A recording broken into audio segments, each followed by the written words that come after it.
So, by the way, I'd be remiss if I didn't.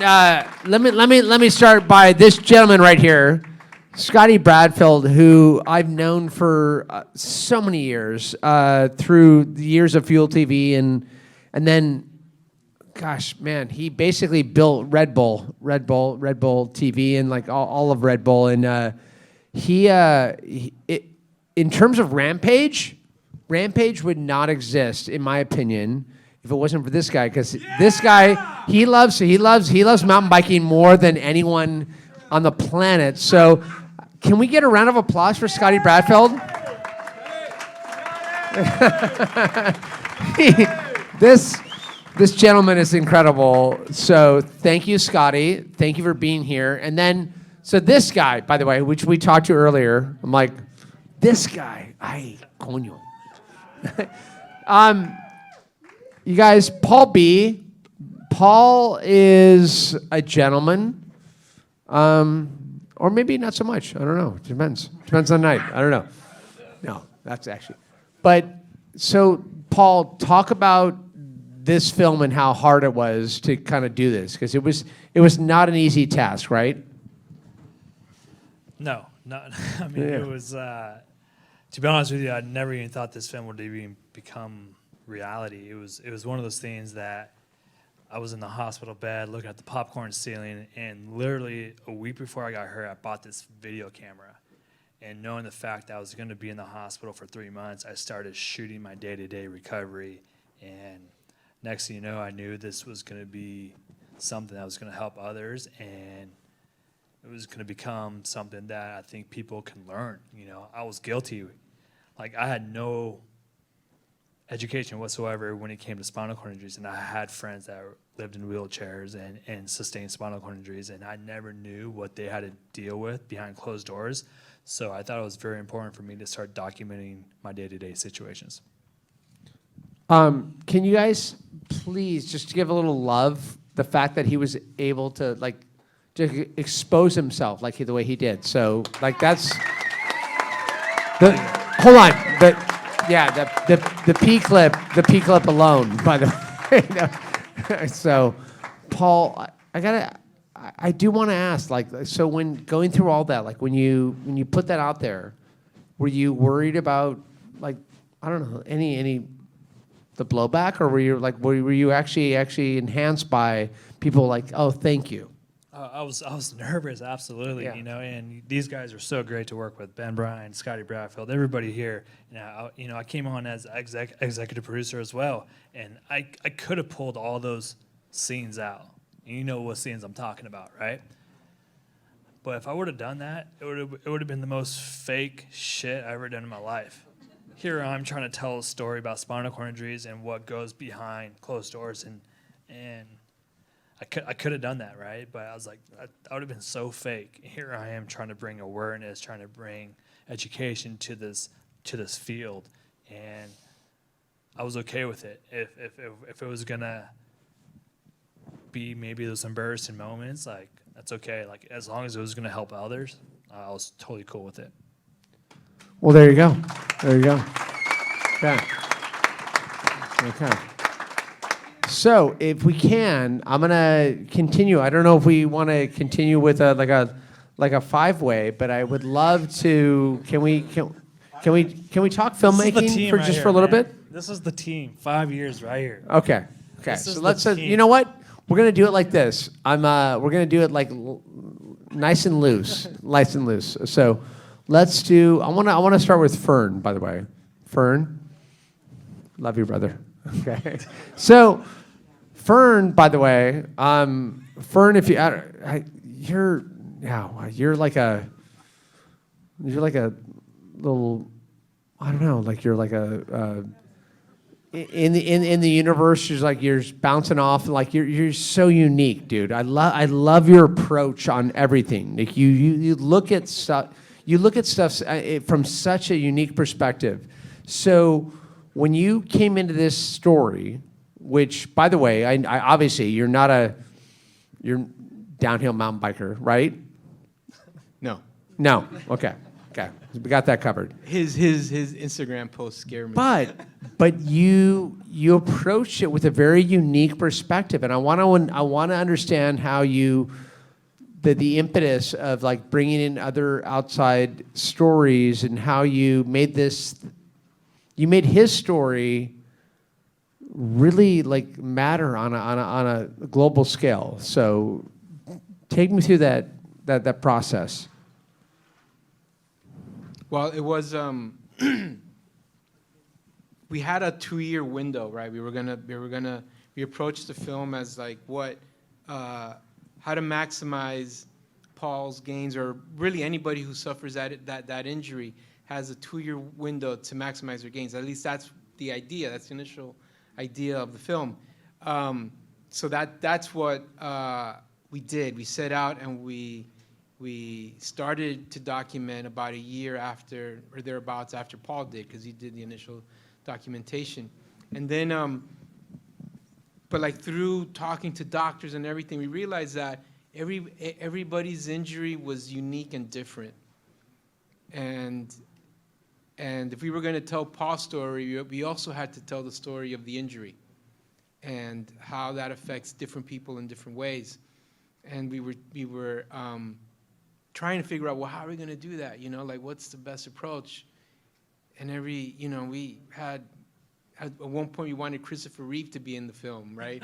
You know, you're like, we're trying to do all of these things, and then we were just, I remember like really loving When Harry Met Sally when I was a kid, and they had those interstitial moments where like those couples would talk about relationships, right? Like randomly, and then so I was talking to Ben and to Nate Nash. I was like, our other producer, and I was like, why don't we do this Harry Met Sally thing where we talk to people that have suffered other spinal cord injuries, and they could contextualize what Paul is going through. So right? Vern, I want to stop you there. No, but like, so I love the fact that you actually implemented that. I want to know what the impetus was to throw that into it, because it added such an interesting mix. The impetus was we wanted Paul's story to reach more people, right?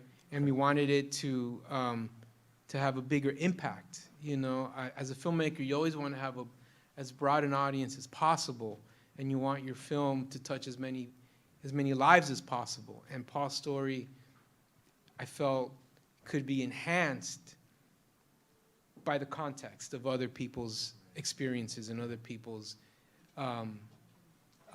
journeys, their own personal journeys, because it like added color to Paul's, right? And you're like, wow, you know, it's not just Paul, it's everybody else. You're going through the same things, and they actually did. You know, it's like a process. It's like you get hurt, you're in the ICU, and then you go to rehab, and then you go home, and then you're by yourself.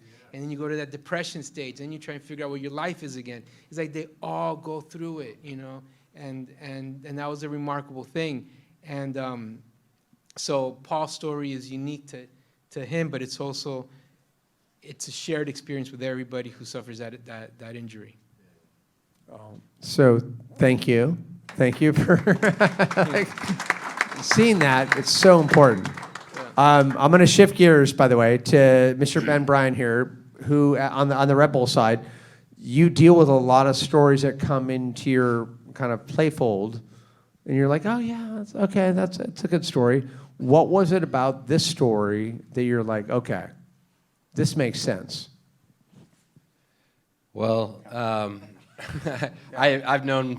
I've known Paul for a really long time, from the New World Disorder days of when he first came onto the scene. Back when you were doing tail whips? Partying in Vegas. If you call going to the Green Valley Ranch tail whips with Derek Westerlin. That was another story for another day, but really saw Paul We love Derek. come up, and when we saw what happened with Paul, you know, we were all really aware and really concerned. I had no idea he was documenting his experience. Scotty did, because Scotty was there and went and was visiting with Paul. And there was another person that worked really closely with Paul on the athlete side that's a good friend of all of ours, Aaron Lutzi.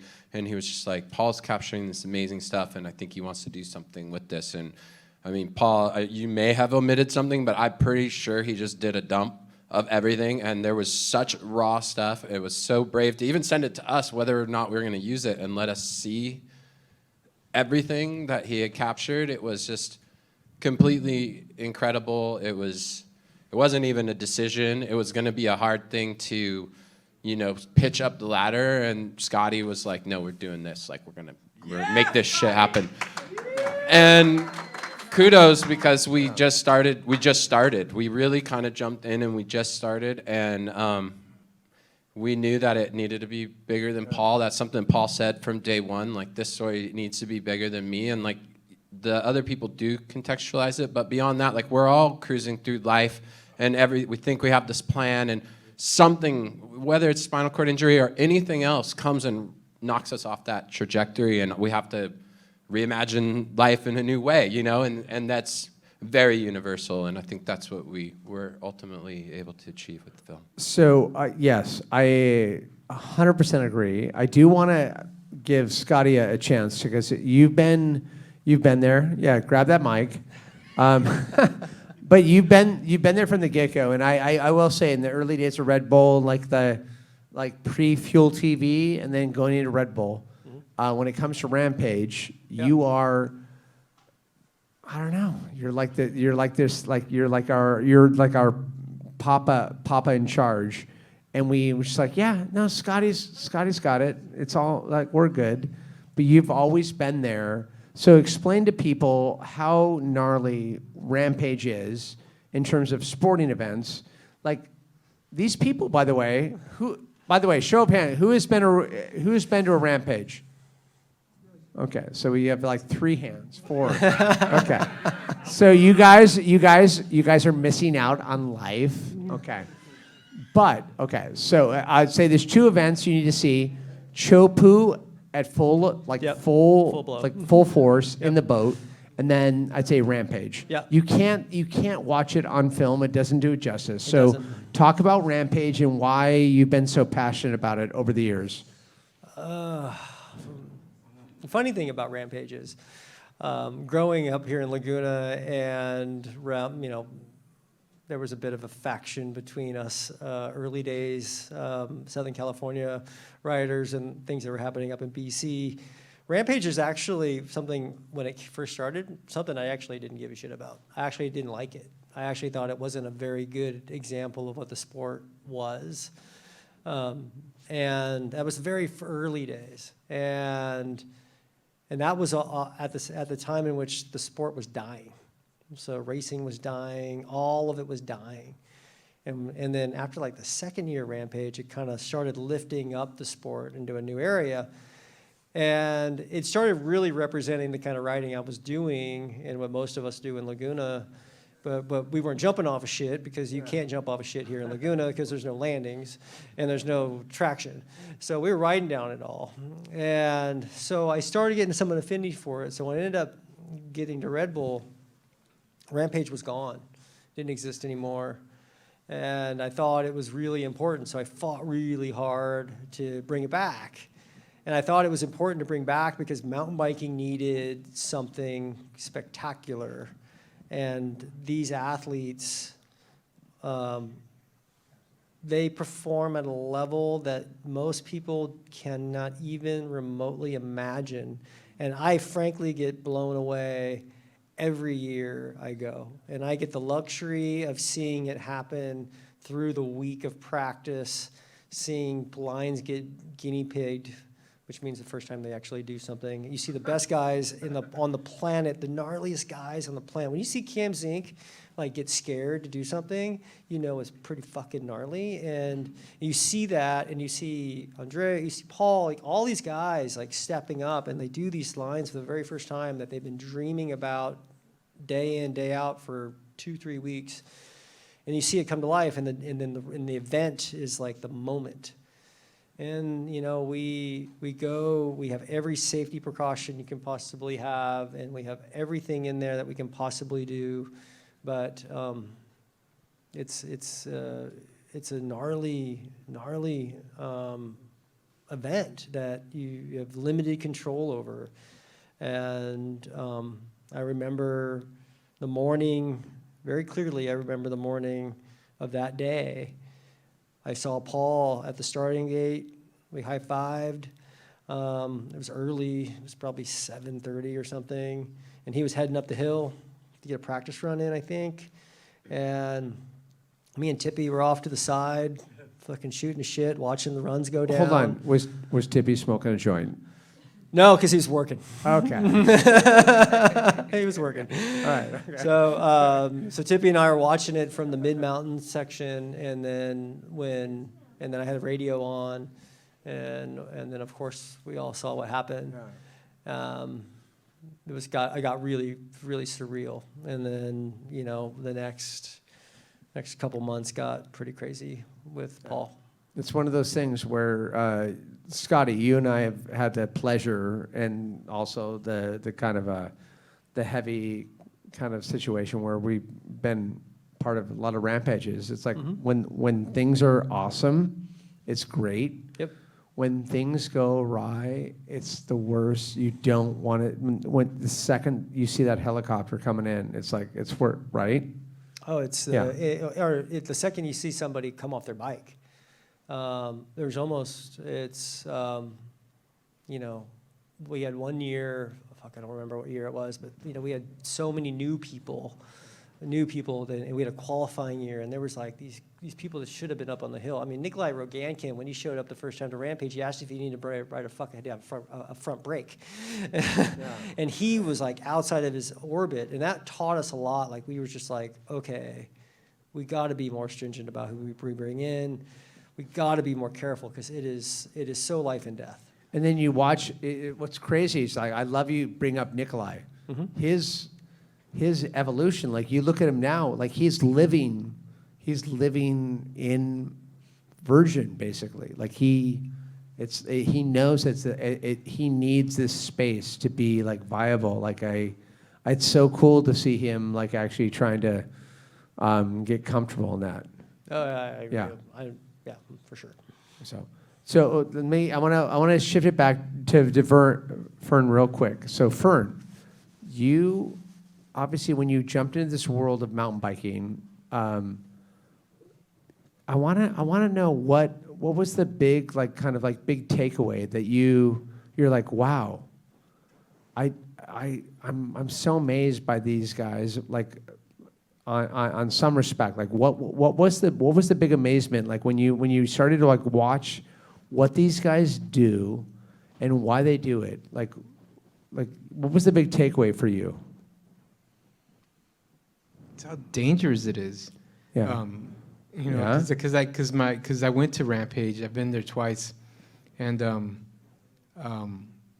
it's so big. The mountain. It's like it's like so terrifying. You know, and it's so brave. What these guys do. Things that you can't even walk up, they're writing down, right? Yeah. Yeah. I mean, and being in the writer's tent is stressful because, I'm always thinking, like, my background is editing, right? So my background, every director has a background in something. My background is editing. So I'm always looking at like how to put shots together and where. And which makes you a great director. Like when you can edit, you can direct. Yeah, okay, all right. So. But I'm just looking at the girlfriends and the wives, and they are terrified the whole time they're watching this, and it's just like, and they're all like holding each other's hands when they're during the runs, and I can feel it, and it's but they also support what their husbands and their boyfriends are doing, and it's the whole family atmosphere, but I also love the creative expression of it, the mix of physicality and creativity is just incredible, right? And then there's the whole aspect of it being like, it's not on asphalt. It's on like real, like on a mountain, right? So it's like, it's just like such an incredible thing. But I just want to say like one other thing, right? Like, Paul filmed this from the very beginning, even before he was injured, and he had a brand new camera, and he turned that camera on from like as soon as he woke up, right? Because he had an instinct that it needed to happen. And he needed to do it, and it was like, he couldn't articulate it, but he knew he had to do it. And then after a couple weeks, he kind of figured it out, right? But it was all kind of in like this drug-induced haze that he was doing it in, but it came from like a need to document what he was doing for everybody that would come after him, right? And that's like such a selfless act, you know? So, permission to applause, by the way. Permission to applause. Paul, by the way, the P clip, by the way, there's no way I could do that. So, permission. Let's just say every time I pee now, I pee with a smile. Okay. No questions asked. Okay. So I'll close it up. I know it's running late. So Ben, just tell us what's coming up on all things Red Bull. I know this movie actually exceeded expectations on every level. Got some little Emmy nods and all that. Like, so what's coming up? What's on the platter? Well, one thing that's cool with this film, it continues to travel. So it got picked up this year by the BBC. It got picked up in Germany by a major public broadcaster. It's out in Brazil. So it's continuing to do its thing long after, and that's just a testament to the power of the film and when people see it. We have a film that was going to come out this year, but with everything happening with COVID, our 2 premieres got canceled, but it's called The Alpinist. It's a beautiful film. We made it with our partners at Sender Films in Boulder, Colorado, that we worked on the Dawn Wall with. It's 7 years in the making. It's an incredible film, and we're really excited to release that next year. So that's our next big project. And I'm working on something right now with these guys up here that we can't talk about yet, but will be out about this time next year, and it's really one of the icons of the action sports industry. So it's something we're very excited about. It's going to be awesome. It's going to be awesome. Fern is directing that project, and I mean the combination of people who know this world and are passionate about the outdoors and these playgrounds and these stories, and someone like Fern that really gets to the heart of humans and what makes them tick and makes it universal. I mean, that's really the magic, where the magic is happening right now for us. All right. So on that, can we dig deep? Lots of round of applause. Are you kidding me? Okay. Go to the bar, celebrate, have some fun tonight. Thank you so much, Fern, Ben, Paul, Scotty. Thank you so much for coming out.